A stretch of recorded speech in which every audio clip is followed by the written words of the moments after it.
Hit that spillway harder. Break it before he can stop us. Bryn Caldwell screamed at the demolition crew, jabbing one French-tipped fingernail at the concrete control house my grandfather had poured by hand for the WPA in 1937. The jackhammer drove down. 90 years of New Deal concrete cracked open like dry bread at 6:15 on a Tennessee Sunday morning. I stood 30 yards back in my work boots, coffee in one hand, phone recording in the other. Bryn turned, smoothed her cashmere wrap, and gave me a smile polished enough to close a real estate deal. "Mr. Latham," she said, "pay the fees or watch it come down. Your choice." Behind her, the crew kept eating my spillway. Behind me, the Tennessee Department of Environment and Conservation was already in motion. She didn't know that the dam she had just ordered destroyed was the only thing keeping her 240 homes out of a 100-year floodplain. Drop your state in the comments. I want to know who's watching. My name is Carter Latham. I'm 50 years old, and for 30 of those years, I designed, inspected, and rehabilitated dams for the United States Army Corps of Engineers in a quiet civilian career that took me from Mississippi to Pennsylvania and home again to the foothills of East Tennessee. I retired in November of last year, 3 months earlier than planned. After a stroke I do not feel like discussing in detail. I survived. My language came back. My right hand learned to draw plans again. I came home to the family land in Blount County, Tennessee, 2 ridges south of Maryville, where my grandfather Wallace Latham was born in 1908, where my father was born in 1944, and where I grew up running barefoot down to the lake my grandfather had helped build for the WPA in 1937. That dam is the spine of this story, so let me tell you about it. Wallace Latham was a young man when the New Deal came to East Tennessee. He volunteered with a civilian Conservation Corps engineering crew that was reshaping the watershed in our valley, and he worked alongside a project foreman named Granville Hodge to design a 30-foot earthen dam across Sweetwater Branch on what was then the Latham family's 200 acres. The dam created a 14-acre lake. It controlled flood pulses on the lower Sweetwater drainage, which at the time still carried the scars of the 1929 flood that had wiped out a sawmill, 3 farms, and 4 lives downstream. Wallace asked the Tennessee government, in writing, that the dam be permanently retained as flood control infrastructure for the watershed below. The state agreed. He signed a deed restriction that ran with the land in perpetuity. The paper was filed at Blount County in 1937. I have read that paper enough times to recite it. I remember my grandfather in his last summer before he died in 1989, walking me up the dam crest at dawn with a thermos of black coffee and the blueprints rolled under one arm. He was 81. He pointed to the spillway weir and told me a dam was a promise written in dirt and concrete.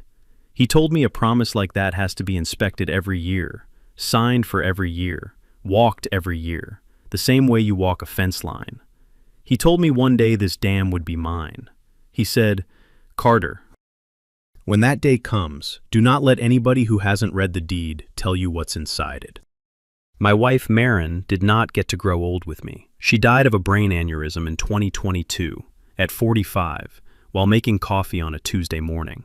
Our son, Beck, was 12. He's 15 now. He's 6 feet tall, all elbows and quiet humor, and he wants to be a structural engineer like his father and his great-grandfather. He spends most weekends with me on the lake, fishing or kayaking or running terrain models on his laptop while I drink coffee on the dock.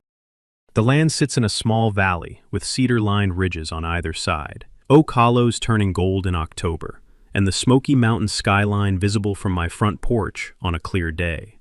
The lake itself is shaped like a green comma, fed by Sweetwater Branch on the north end and overflowing through a 1937 concrete spillway on the south. From the spillway, the water runs about 3/4 of a mile down through a steeper ravine. And then the valley opens up and the watershed carries the flow another 2 miles to the Little River. In 2018, a developer named Sutton Caldwell bought 80 acres of bottomland in that broad section of the lower watershed, hired a fast Knoxville engineering firm to do a flood study, got himself a county zoning approval, and built 240 luxury homes on the floor of the floodplain. He named the development Sadler Ridge Estates. His wife, Bryn Caldwell, became its first HOA board president. The first time she crossed my property line was a Saturday in late March. She rolled up the gravel drive in a white SUV with a magnetic HOA logo on the door, parked at my gate, and stood at the edge of the dam with a manila folder in one hand and a smile that had been practiced for closing pharmaceutical sales calls. That was the day she told me I was going to start paying her HOA a monthly drainage maintenance fee. That was the day she made her first mistake. It would not be her last. Bryn Caldwell stood with her back to the lake and her front toward me, as if she were the host and I were the late guest. Her wrap was cashmere. Her watch was a Patek Philippe she clearly wanted me to notice. Her perfume cut through the wet smell of the spillway in a way I will not forget. "Mr. Latham," she said, "I'm here on behalf of Sadlerage Estates Homeowners Association. As you may know, the creek that feeds your lake passes through our subdivision before it reaches the little river. The board has determined that your impoundment functions as part of our neighborhood drainage system. We're here today to enroll you in our shared maintenance program." I looked at her for a long moment. I looked at her folder. I looked at the spillway behind her, which had been built before her grandfather was born. "Mrs. Caldwell," I said, "the creek leaves my dam and travels 3/4 of a mile through state-protected ravine before it reaches your subdivision. Your subdivision drains into the creek. The creek does not drain into your subdivision. I'm not on your drainage system. Your drainage system is, by definition, on mine." She smiled the way some people smile at a child who has misunderstood directions. "Mr. Latham," she said, "we'd really prefer not to escalate this. The fee is $4,800 per month. We've been very generous in calculating it." "You're trying to charge me $4,800 a month for the privilege of letting your subdivision drain into my creek. For shared maintenance." "There is no shared maintenance. There is no shared anything. You're downstream of me. That's how water works." She looked at the lake. She looked at the dam. She looked back at me. "Mr. Latham," she said, "we have been advised that an unmaintained earthen dam upstream of a residential community presents an unacceptable risk to property values. The board has voted to either incorporate your impoundment into our shared system or recommend its removal." I let that sentence sit between us in the morning sun. "Mrs. Caldwell," I said, "I'm a retired senior engineer with the U.S. Army Corps of Engineers. I personally inspected this dam every year for the last 26 years. I personally drafted, signed, and filed the most recent state inspection report 11 months ago. The state of Tennessee classifies this structure as an intermediate hazard earthen dam in good condition. There is no maintenance deficiency. There is no public risk. There is, however, a recorded deed restriction from 1937 that legally prohibits removal of this dam in perpetuity." She blinked twice. Her smile didn't crack, it just slowed down. "I'd like you to leave my property," I said. She left. She drove out the way she had come in, slowly, taking the time to turn her head and look at the dam one more time as if it had personally insulted her. That afternoon, I called my old field colleague at the Tennessee Department of Environment and Conservation. His name was Hollis Pickering, a senior dam safety engineer in their Knoxville office, who had inspected the Latham Dam alongside me for half my career. I told him about Bryn Caldwell. He was quiet for a long beat. Then he said, "Carter, you know who Sutton Caldwell is, don't you?" "The developer of Sadlerage," I said. "And the brother-in-law of Judge Garland Holcomb at Blount County Circuit. Brace yourself, brother. They are going to come at you sideways." I thanked him. I drove into Maryville that afternoon and bought 8 cellular trail cameras with night vision, 2 reinforced gate locks, and a 400-page leather-bound notebook from a stationery store off Broadway. I drove home, set up the cameras along the dam crest, the spillway, the access road, and the upper feeder creek. I put the notebook on my kitchen table and started a fresh log. Beck came home from school at 4. He saw the notebook. He saw the locks. He set his backpack down at the kitchen door and asked, the way he had inherited from his mother, without raising his voice, "Dad, is this going to be a long thing?" "Probably." "Are they messing with the dam?" "They want to." He went quiet for a long moment. Then he said, "Granddad Wallace would have told them to come back when they had a permit and a brain." I told him that was probably the most accurate prediction I had heard all day. That evening, a retired neighbor named Buck Easton drove up the gravel road in his '85 Chevy pickup. He was 83 years old, a former Smoky Mountain Park ranger, and had played dominoes with my grandfather every Friday for 31 years. He climbed out slow, leaned his cane against the bumper, and walked up to my porch with the quiet purpose of a man who had seen every kind of trouble at least once. "Carter," he said, "heard about the white SUV. You okay?" "I'm okay, Buck." He squinted at me. "You remembering what your grandfather used to say about a fight you didn't pick?" "Win it slow," I said. He nodded once. "And bring receipts." He climbed back in his truck and drove off. He didn't say another word about it that evening, but for the rest of the week, his old Chevy parked in my driveway every morning at first light, just so anybody passing the road would see he had taken a side. Within a week, the violation letters started. The first one arrived on heavy linen paper, with the Sadlerage HOA logo embossed in navy and gold. It cited me for 3 counts of drainage system non-compliance, totaling $14,400 in penalties, and demanded payment within 30 days. The second, 10 days later, cited me for vegetative overgrowth on shared infrastructure, which was a creative description of the maple trees on the backside of my dam that had been planted there in 1949 by my grandfather. The third, 2 weeks after that, cited me for uncoordinated water release events, which was a creative description of rain. I responded to each letter in writing. I cited statute.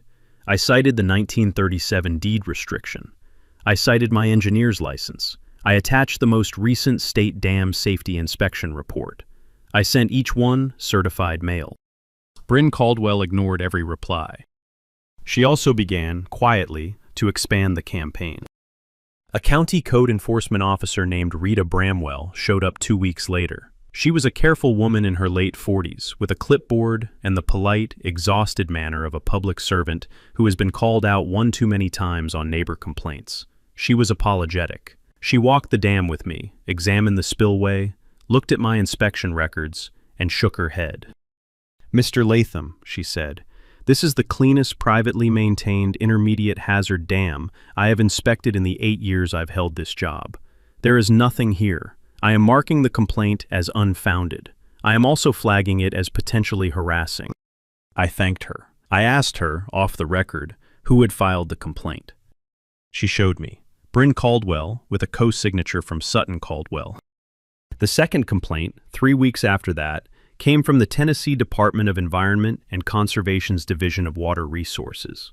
The complainant alleged a fish kill in Sweetwater Branch caused by chemicals leaching from my dam. A junior inspector drove out, took water samples at 4 points, took sediment cores, examined my fish populations. The lake came back so clean that he later cited it as a benchmark site for water quality reference samples in his region. He told me, off the record, that the same complainant had filed similar reports against 3 other landowners in the county. That night I sat on the dock with Beck, eating fried catfish and watching a great blue heron stand statue still in the cattails near the inlet. Sweetwater Branch ran clean over the spillway behind us. The sound of falling water against limestone was the closest thing to a meditation tape my grandfather ever owned. Beck asked me if I was scared. I told him no. I told him my granddaddy had built this dam during the Great Depression, with hand tools, government rations, and a foreman named Granville Hodge, who could not read but could measure water with his eye. I told him that whatever Bryn Caldwell thought she was doing it against 90 years of paperwork, 3 generations of Latham engineers, and a State Department that had me on speed dial. He nodded. He chewed his catfish slowly the way Marin used to chew, taking time to taste it. Then he said, "Make her sorry the slow way, Dad." I told him I would. That night, I lay awake in the upstairs bedroom and listened to the dam through the open window. The soft rush of the spillway, the bullfrogs in the cove, the wind moving through the maple leaves my grandfather had planted 76 years before. I thought about every rotation of inspection records I had filed since 1998. I thought about Wallace at 81, walking the crest at dawn with a thermos, telling me a dam is a promise written in dirt and concrete. I thought about the page of paper a Patek Philippe wearing real estate agent thought she could outrun. I went to sleep with the window open. The spillway was still running clean when I woke up at 5. The next morning, a process server came up the driveway in a white sedan and handed me a stack of legal documents an inch thick. The Saddler Ridge Estates Homeowners Association, it turned out, had filed a public nuisance lawsuit in Blount County Circuit Court. It alleged that my dam constituted an attractive nuisance and a potential public hazard. It asked the court to compel me, under penalty, either to enter into a $4,800 a month drainage maintenance contract with the HOA or to demolish the dam at my own expense within 60 days. I read the petition twice on my front porch with the catfish smell still on my hands. Then I called Dale Whitcomb, a small-town country lawyer who had grown up 2 ridges over and had handled my grandfather's, my father's, and my own land issues since I had taken over the deed in 2008. Dale read the petition slowly over the phone. When he was done, he said one word: brazen. He told me to come to his office at 8 a.m. the next morning. He told me to bring every document I owned that related to the dam, plus the original 1937 WPA correspondence, plus a thermos of dark roast coffee from the diner on Broadway. I brought all of it. Dale Whitcomb's office was a single-room practice on the second floor of a 1908 building above a feed store, with one window that looked out over the railroad tracks and one slow ceiling fan that had been turning since the Truman administration. Dale was 64, lean, slow-spoken, and one of the sharpest contract lawyers in East Tennessee. He spread the documents across his conference table the way a poker player spreads a winning hand. He read for 2 hours. He muttered. He drew arrows. He underlined. He wrote, in long Tennessee longhand, "No standing and intermediate hazard," across separate sheets of yellow legal pad. Finally, he leaned back, folded his hands across his stomach, and looked at me. "Carter," he said, "this case is junk. Their drainage easement claim is fiction. Their nuisance theory has no precedent. The court ought to throw it out at first appearance." But Judge Holcomb is presiding, and Judge Holcomb is Sutton Caldwell's wife's first cousin. I know. Then you know we are not going to win at the trial level. We are going to lose at the trial level. He is going to issue an order that gives the HOA exactly what they want, and then we are going to take it to the Court of Appeals, where we will win, eventually, on the law. How long is eventually? 8 to 14 months. I sat in his office and let that timeline settle. Then I asked Dale what we should do in the meantime. He smiled, slowly, the way a country lawyer smiles when he sees a flaw in someone else's logic that they have not noticed yet.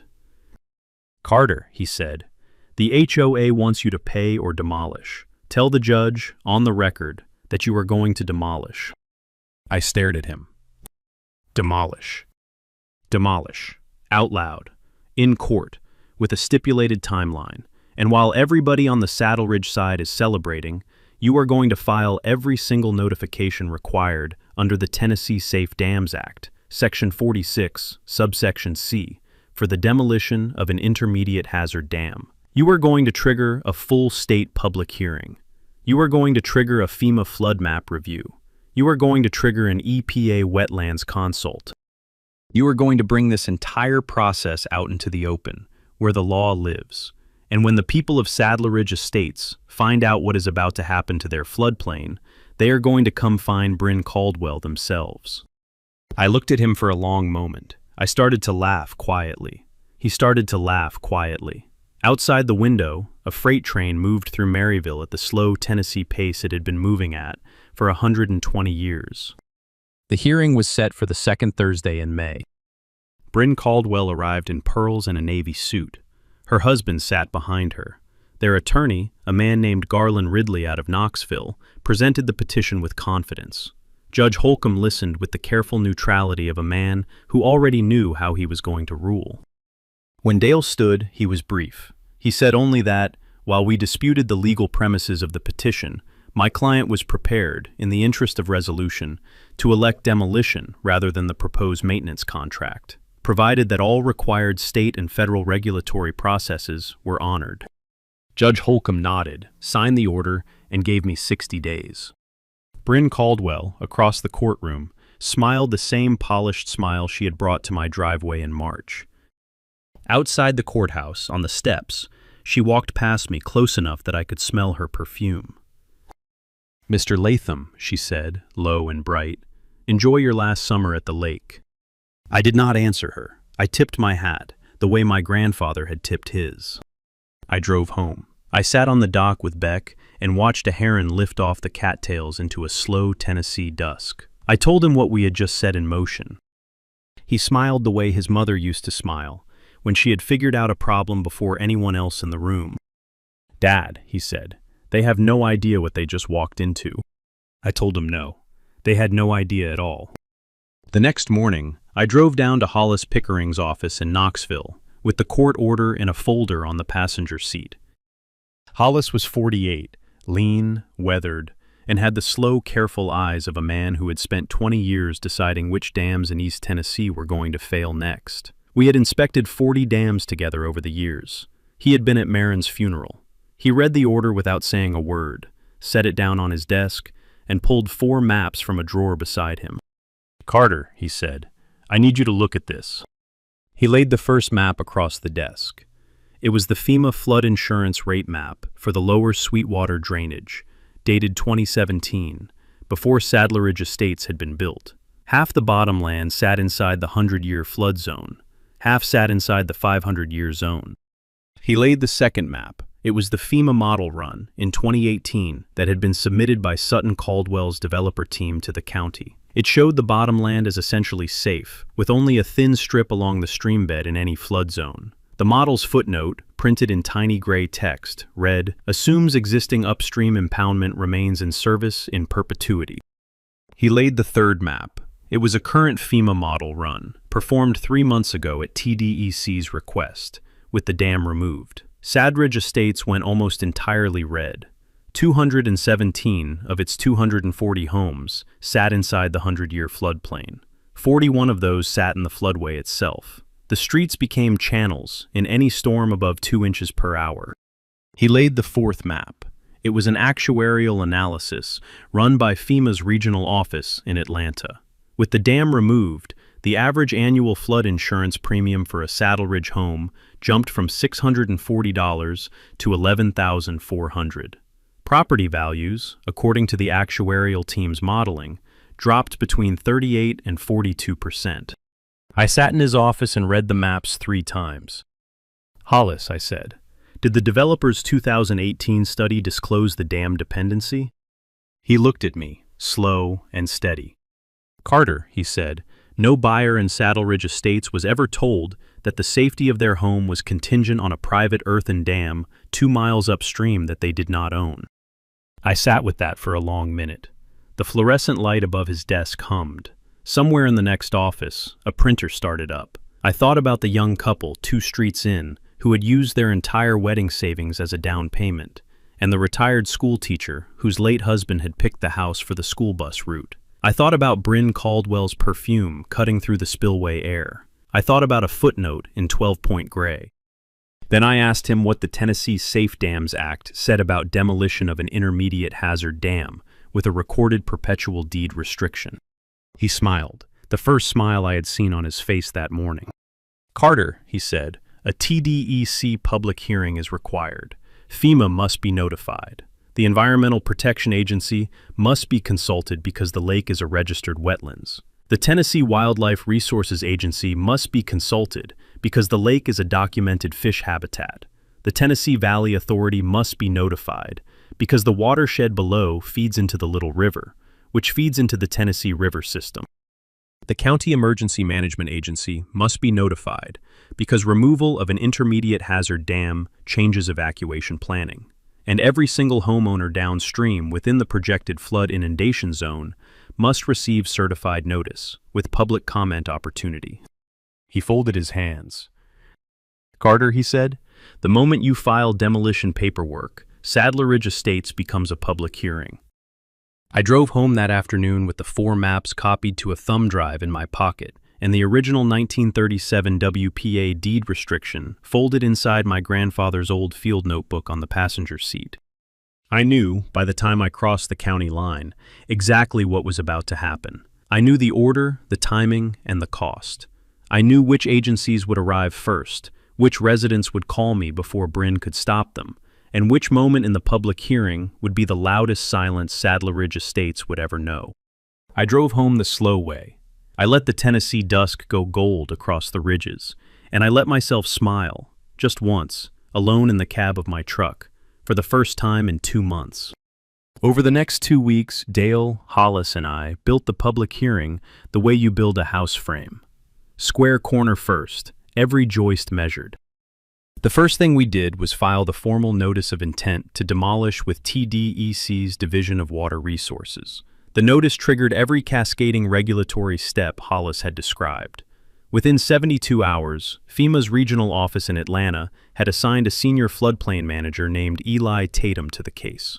Within 5 days, the Tennessee Valley Authority had assigned a watershed coordinator. Within 10 days, the Environmental Protection Agency had assigned a wetlands officer out of their Region 4 office.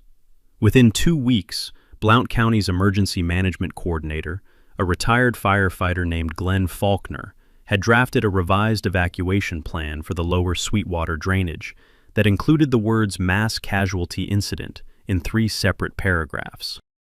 The second thing we did was hire Dr. Audra Lindholm, a senior hydrologist out of the University of Tennessee, to perform an independent watershed model. Her results matched the FEMA numbers within 3%. She filed her report under her own name with TDEC, FEMA, and the county.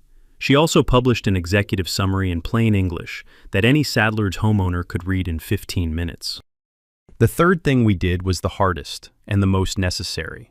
I asked Dale to draft a public information letter in plain English to every resident of Saddler Ridge Estates, explaining the legal situation, the demolition timeline, the FEMA flood map changes, the projected insurance premium impact, the projected property value impact, and an open invitation to a community information session at the Sweetwater Volunteer Fire Department on a Tuesday evening in early June. We mailed the letter certified on official letterhead from Dale's firm to every home in Saddler Ridge. The Saddler Ridge HOA tried, that same week, to file an emergency injunction with the county to block the mailing on grounds of harassment of residents. Judge Holcomb, who was the only judge in Blount County who would have granted that injunction, was suddenly unavailable, recused for a conflict of interest he had not previously bothered to declare. The injunction was denied by an out-of-circuit judge in less than 30 minutes. The Tuesday evening community session at Sweetwater VFD was scheduled to start at 7. By 6:45, the parking lot was full. By 7, the firefighters had brought out folding chairs. By 7:15, we had moved the entire meeting outside, into the truck bay, because 260 people had shown up. I did not speak first. Hollis Pickering did. He stood in his TDEC uniform and explained, in 15 plain English minutes, exactly what an intermediate hazard dam was, and why my dam had been classified that way. Eli Tatum spoke next, presenting the FEMA flood map projections side by side. Glenn Faulkner spoke third, walking through the revised evacuation plan and the response time estimates if a full pulse storm hit the watershed without the dam. Then Audra Lindholm walked them through the actuarial impact on insurance and property value. Then I spoke. I held up the 1937 WPA deed restriction. I read it aloud, in my grandfather's exact wording, with the audience leaning forward in the warm Tennessee dusk. I told them the dam had been built in 1937, specifically to protect the watershed below. I told them my grandfather had signed a perpetual covenant. I told them I had personally inspected the dam every year for 26 years. I told them the dam was in better condition than most highway bridges. I told them I did not want to demolish it. I told them their HOA was forcing me to. The silence at the back of that fire department truck bay was the loudest silence I have ever heard. A woman in the front row, who I later learned was named Eleanor Gray, raised her hand and asked the question every face in the audience was already wearing. "Mr. Latham," she said, "are you telling us our HOA is suing the only thing keeping our houses dry?" I told her yes. I told her, very plainly, that I was. A man in the third row, who I later learned was a retired Air Force pilot named Carlson Yardley, who had bought his Saddle Ridge home with his entire retirement, stood up, looked at his wife, and walked out of the truck bay without speaking. I knew, watching him leave, that the next 48 hours were going to break the Sadridge HOA in half from the inside. Beck, standing next to me with a clipboard, leaned over and whispered, "Dad, they're done." Outside, the cicadas were running their long, nightly chorus. The smell of barbecue from a Sweetwater VFD potluck still hung in the truck bay. A dozen residents lingered after the meeting was over, hands shoved in pockets, talking quietly to each other in the kind of low voices people use after they've just learned something they did not want to know. One man stayed an extra 45 minutes, walking the FEMA map back and forth, tracing his street with a finger as if the line might move. I told him no. We were not done. We were just getting to the part where Bryn Caldwell figured out what was happening. It took Bryn Caldwell less than 18 hours to figure out what had happened. By Wednesday morning, the HOA's Facebook group was in a knife fight with itself. The post Bryn put up trying to spin the public hearing as Carter Latham's bullying tactics was buried in 214 comments, of which the kindest was the one from Eleanor Gray that simply read, "We were lied to." By Wednesday afternoon, 6 Sadleridge residents had quietly emailed Dale Whitcomb's office, asking how to file individual claims against the developer for failure to disclose floodplain risk. By Thursday, that number was 31.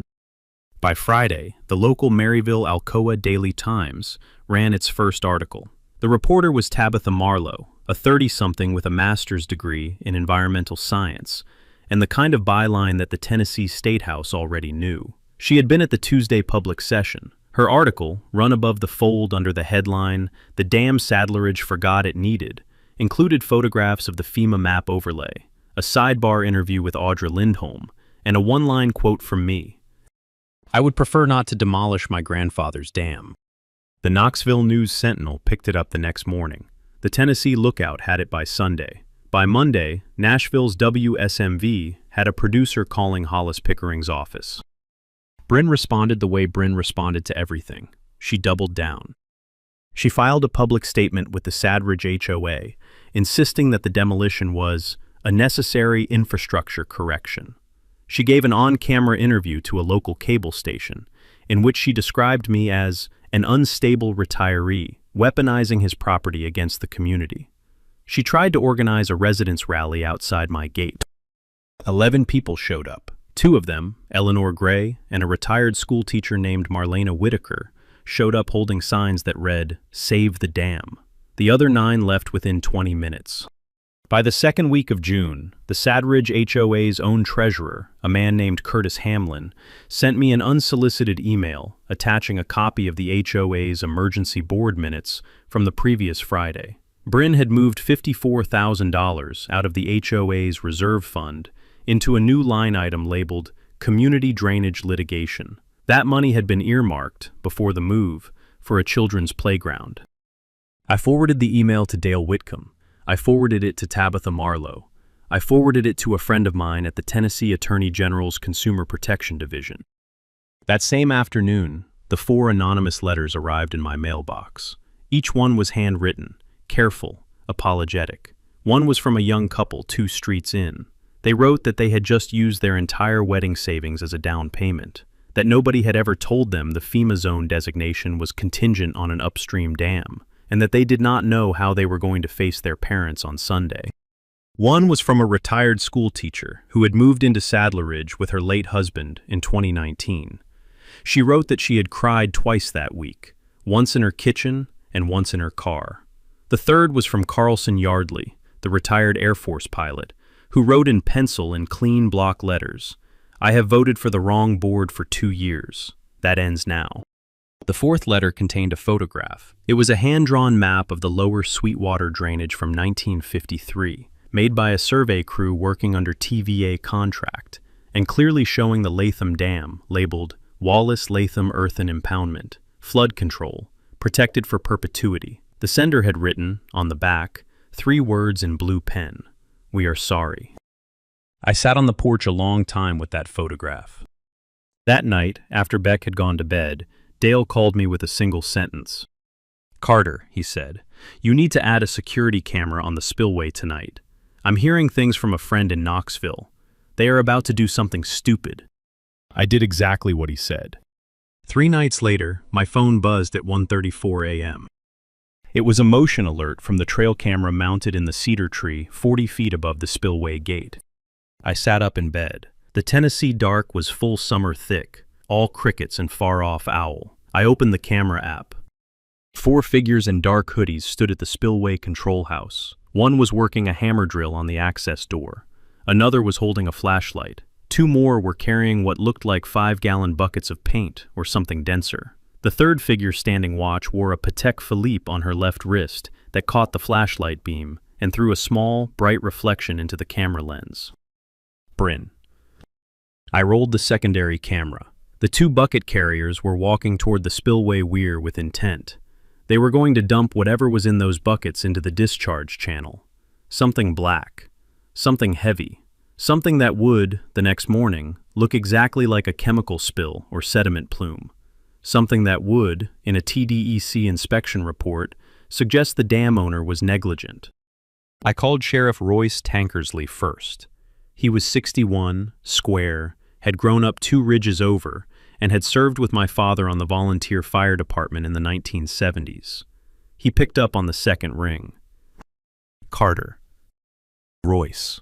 I have 4 unidentified persons currently on my dam crest, attempting to tamper with the spillway access door and dump unknown material into the discharge channel. 1:34 a.m. I have all 4 on multiple cameras. One is Bryn Caldwell. "Stay inside," he said. "I'll have 2 units there in 9 minutes."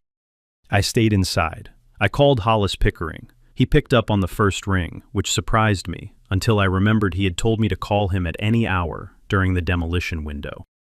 "Hollis, get a TDEC inspector and a water quality crew to my property at first light. Sheriff is on his way for the arrest. They are about to dump something into my spillway." "On it." I watched the cameras. The 4 figures at the door got it open. They photographed the interior. One of them tried to disable the secondary breaker for the dam's siren alert system. They did not, however, know about the redundant battery system Beck had installed 2 weekends before, with my supervision, as a school project. The cameras kept recording. 9 minutes later, 4 cruisers came down the gravel road, lights off until the last 50 yards. They pulled wide on the dam crest from 2 directions, lights on at the same instant. The footage on my phone showed 4 figures, freezing in 8 flashlight beams.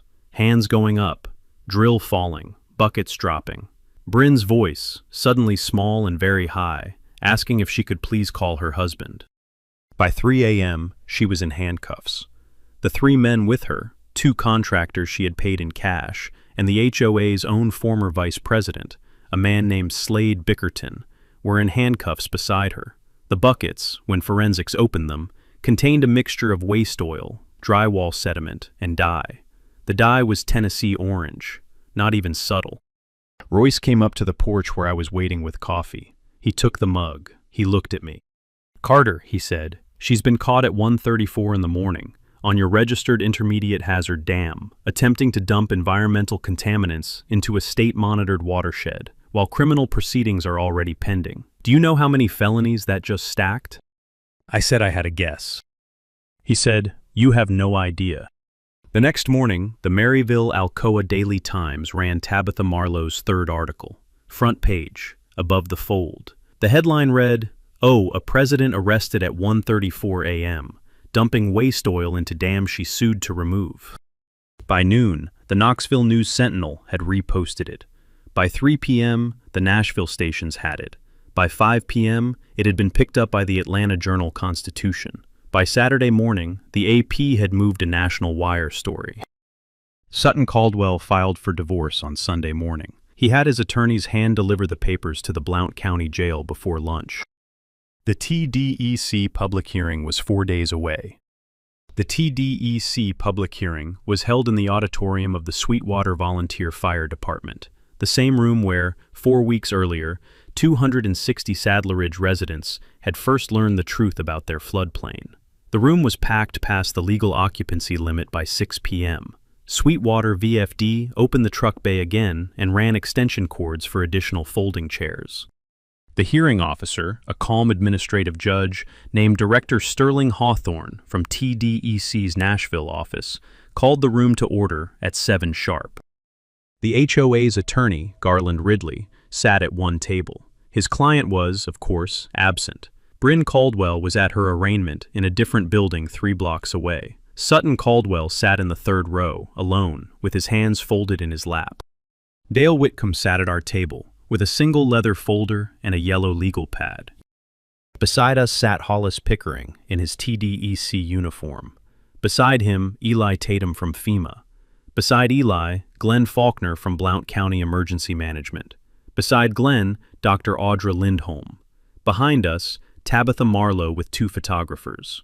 Beside her, the Knoxville News Sentinel, the Tennessee Lookout, and a senior reporter from the Atlanta Journal-Constitution. Behind them, 240 Sadler's residents.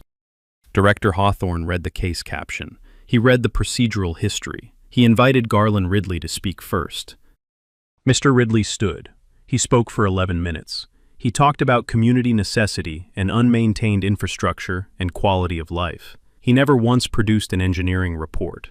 He never once mentioned the FEMA flood maps. When he sat down, the silence in the truck bay was so deep you could hear the cicadas in the cedars outside. Director Hawthorne turned to Dale. Dale stood. He cleared his throat once. He laid the leather folder open on the table. Director Hawthorne, he said, with the court's permission, my client and the supporting agencies will present 6 exhibits. He held up the first sheet.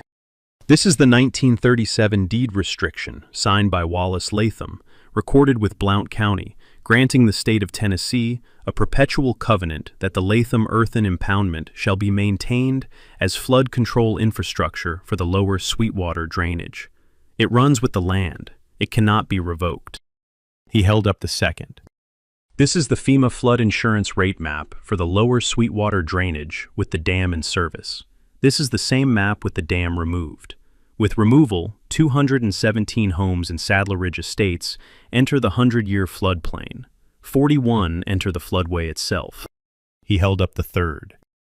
This is the developer's 2018 Environmental Impact Assessment, submitted by Sutton Caldwell to Blount County, which assumed the dam would remain in service in perpetuity. The assumption was buried in a footnote in 12-point gray. No buyer ever saw it. He held up the fourth. This is the Tennessee Safe Dams Act registration record. The Latham Dam is classified intermediate hazard. Demolition without state approval is a Class A misdemeanor. Demolition without honoring the recorded perpetual covenant exposes the petitioner and the developer to Tennessee floodplain liability statutes, worth, by Dr. Lindholm's modeling, approximately $140 million. He held up the fifth. This is footage, recorded at 1:34 a.m. on June 21st, of Mrs. Bryn Caldwell and 3 accomplices on my client's registered dam, attempting to dump waste oil and drywall sediment into the spillway discharge channel. Mrs. Caldwell is currently under indictment on 6 felony counts. He held up the 6th and final sheet. And this, Director Hawthorne, is a notarized perpetual conservation easement, signed today by my client, dedicating the Latham Earthen Dam and the 14-acre lake behind it to the Tennessee Valley Authority as protected flood control infrastructure, in perpetuity, with maintenance covenants funded by the Wallace Latham Watershed Trust. He laid all 6 sheets on the table. Behind us in the gallery, Sadler's residents stood, slowly, 1 row at a time. Eleanor Gray stood. Carlson Yardley stood. Marlena Whitaker stood. Curtis Hamlin stood. By the end of 1 slow minute, every Saddle Ridge resident in the room was on their feet, silent, facing Sutton Caldwell at his isolated chair in the 3rd row. He did not look back. Director Hawthorne looked at Garland Ridley. He looked at Sutton Caldwell. He looked at me. Mr. Latham, he said, on behalf of the state of Tennessee, I deny the petitioner's request for demolition. I accept the perpetual conservation easement. I am ordering the immediate transfer of regulatory oversight of this dam to the Tennessee Valley Authority, and I am referring the petitioner's filings to the Tennessee Attorney General's Consumer Protection Division for investigation. He brought the gavel down once, hard. I felt Beck's hand grip my shoulder. The civil settlement and criminal sentencing came 8 months later. The Sadler Ridge Estates Homeowners Association was reorganized by court order under a new board, with Eleanor Gray elected the first new president and Curtis Hamlin elected vice president. Bryn Caldwell pleaded guilty to felony tampering with critical infrastructure, felony illegal dumping in a state-protected watershed, felony filing of a fraudulent civil complaint, and felony conspiracy. She served 21 months in state custody, paid a six-figure restitution order, and was permanently barred from sitting on any homeowner's board in the state of Tennessee. Her husband, Sutton Caldwell, settled a class action disclosure lawsuit brought by 91 Saddle Ridge homeowners for $37 million. He surrendered his contractor's license. He moved out of the county.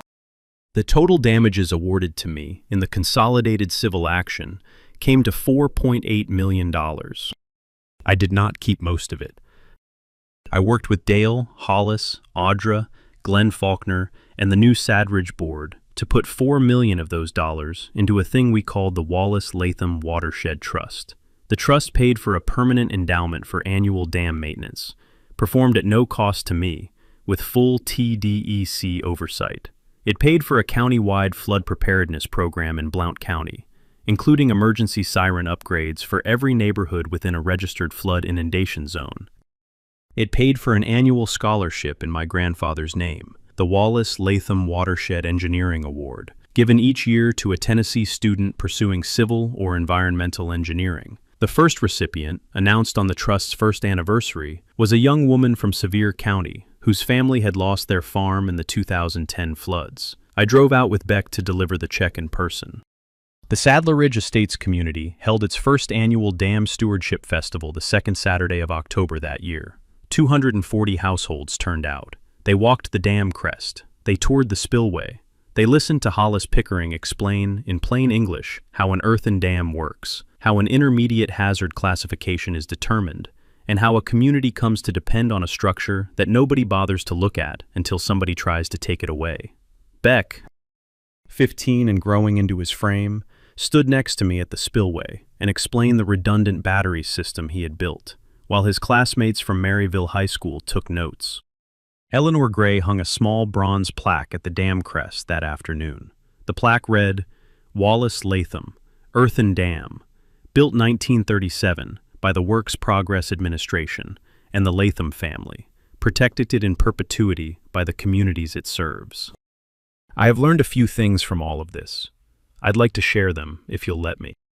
The first is that paperwork outlives bullies. My grandfather signed a deed restriction in 1937 that, 88 years later, ended a multi-million-dollar lawsuit before it could finish a single appeal. If you have inherited land, sit with the documents. Read the clauses nobody told you mattered.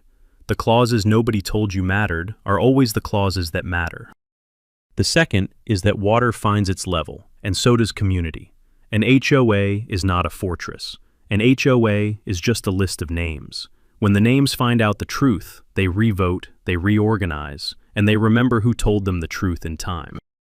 If you've ever been bullied by an HOA with a clipboard and a logo, drop your story below. Tell me your county. Tell me your state. Tell me the moment you finally said no. I read every one. If this story moved you, hit subscribe. There's a story coming up about a widowed beekeeper in upstate New York whose HOA tried to outlaw her hives and forgot to check what was officially listed as a state-protected pollinator sanctuary. You don't want to miss what she had on file in Albany. But that's a story for next time. Tonight, I'm going to walk the dam crest at dusk. I'm going to listen to the spillway in the dark. And I'm going to thank my grandfather, Wallace Latham, one more time for signing his name to the page in 1937. It mattered. It always mattered. There's something I want you to take from this story before you click away. Bryn Caldwell didn't fall because Tennessee law was harsh. She fell because she was confident in things she had never ever bothered to check. She never read the deed restriction. She never asked whose dam was holding back the water about to be in her own kitchen. She assumed her HOA's monthly fee schedule outrank a piece of paper Wallace Latham had signed for the WPA in 1937. Carter's real advantage was never anger. It was patience. A leather notebook, 8 trail cameras, his grandfather's covenant, and a 50-year-old son who knew how to wire a redundant battery system. Underneath all of it was the Tennessee truth that a dam holds back what your eyes cannot see, until the day someone tries to take it away. Communities aren't built by the loudest voice at the HOA meeting. They are built by people who read the deed, the damn crest. If a story like this has hit your county, tell me in the comments. I read everyone. Hit subscribe. There's a widow beekeeper in upstate New York you want to meet.